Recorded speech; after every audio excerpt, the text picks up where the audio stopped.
doing this quick class about Rahu and Ketu, the lunar nodes in Vedic astrology. They're probably some of the most misunderstood parts of Vedic astrology because the truth is they actually magnify and modify everything that they come in contact with.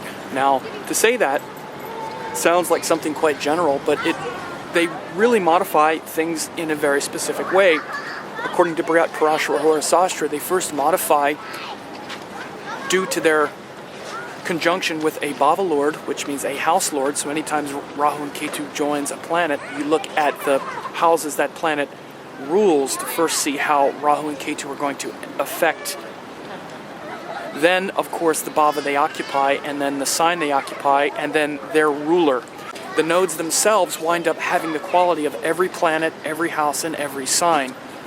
This is how they form Raja Yogas. This is how they are able to modify any planet as a Bhava Lord and whatnot. So you want to look at the nodes as an actual phenomena. They're not just a mathematical calculation. They are a resonant point in the sky where the orbits of the Sun, Moon, and Earth resonate at a certain kind of frequency and create a certain kind of energetic field.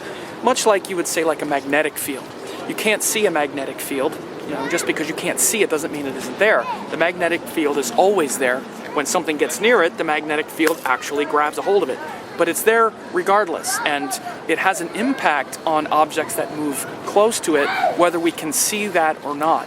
So in someone's natal chart, if they were born and there were planets joined the nodal axis, or any one of the nodes, it's going to influence that. And of course, if someone is born near an eclipse and the sun is joined one of the nodes, then they're born on the eclipse cycle. That's going to have probably the most impact is when the nodes are joined the sun, because then we're going to see the nodes that month, and that's what the eclipses are, when we actually see the nodes. So what I'm going to do in these videos is talk about Rahu and Ketu in the different house axes, like Rahu in the first, Ketu in the 7th, Rahu in the 2nd, Ketu in the 8th. Also, Rahu and Ketu in the different sign axes, which would be Rahu in Aries, Ketu in Libra, Rahu in Taurus, Ketu in Scorpio. And by the way, those things are different. So if you're in that whole kind of, first house Aries, second house Taurus, and you're mixing signs and houses, you want to stop, because they're very different things. And I'll also talk about Rahu as it joins the different planets. Talk about the planets as karakas, as indicators. And the thing that I wanted to do a little bit more in this video, though, was talk about what the classics say, especially what Brihat Parashara says about the nodes, so that we can get a better understanding of what they are anyway, based on the classical delineations. One of the most important things that Parashara says about the nodes is that they are the army in the planetary cabinet. Now, this is meant to infer that Rahu is the advancing army of the soul and Ketu is the occupying army. So you want to understand that Rahu is the territory that the soul is conquering in this lifetime.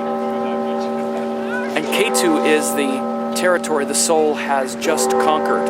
This feels very epic with these church bells ringing in the background. But the soul is here to conquer territory. A lot of why we've incarnated has to do with the nodal axis. It's the subconscious desires that we have incarnated to express. And they tend to eclipse our conscious mind with this sort of stressful, somewhat obsessive nature that gives us this feeling that we came here to accomplish something, at least Rahu. I've come here to accomplish this thing and I'm not getting it done yet. So it's this stress of the soul trying to conquer territory. This is what we understand with Rahu.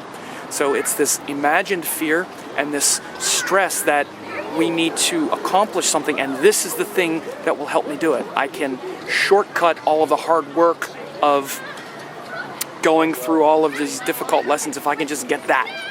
So Rahu has this idea, Rahu is the part of you that's obsessed over this idea that you can go straight to the source and bypass all of the hard work. Like, for instance, it's why it's related to drugs and alcohol. It's like, well, if I can get that experience with a drug, then just give me the drug. Who cares? So we tend to lack maturity with Rahu because our soul has lacked experience with that thing wherever Rahu is. Ketu is just the opposite. Ketu is the experiences that we've already had and where we've said, I've done enough of this, I've already done this so much, and I feel kind of used up around that thing. I don't need to work on that right now in this lifetime.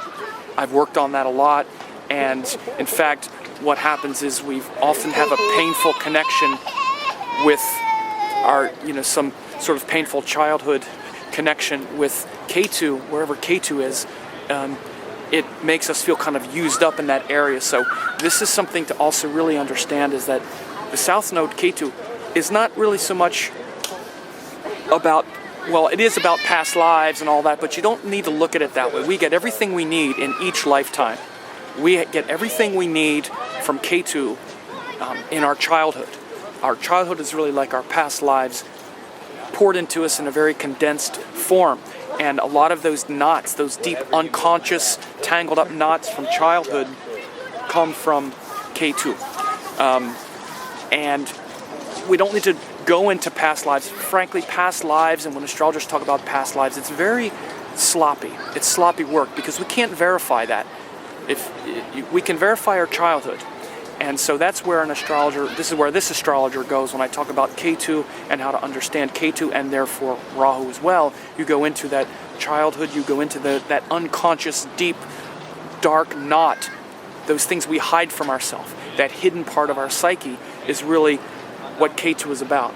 And that's the doorway, that's the opening into those other past lives and those things that we don't remember. That knot closes behind this lifetime. Once we enter this world, the knot closes behind the last one, and we have to enter into it consciously.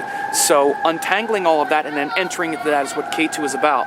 The story of Rahu and Ketu is where the demons and the gods wanted to get the immortal nectar, and they agreed to join forces and churn the milk ocean and then split it afterward.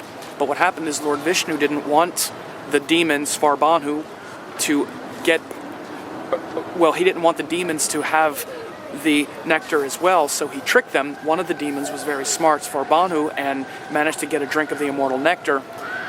And when Lord Vishnu saw it, he cut its head off. The head is called Rahu, and the head without the body is called Ketu.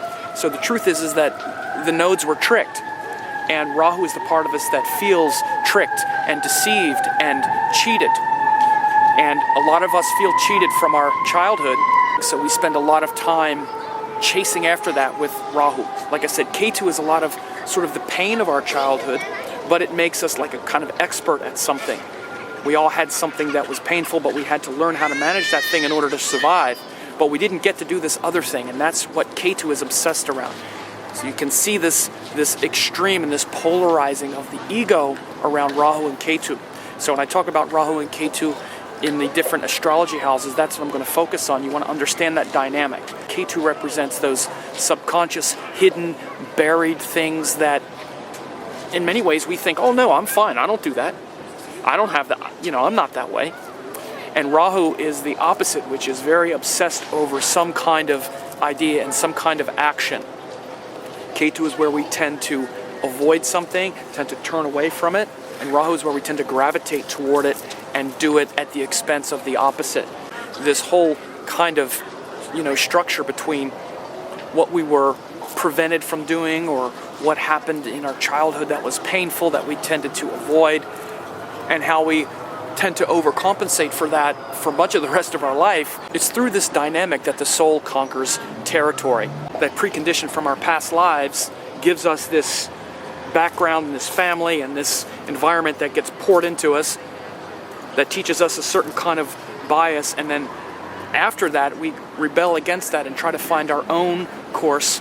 We plot a new course and the soul conquers new territory through the realm of Rahu. So stay tuned as I break this down through Rahu and Ketu in the houses. So it would be Rahu first, Ketu 7, Rahu second, Ketu 8, all around the zodiac, and then through the signs, and then as Rahu and Ketu join the planets.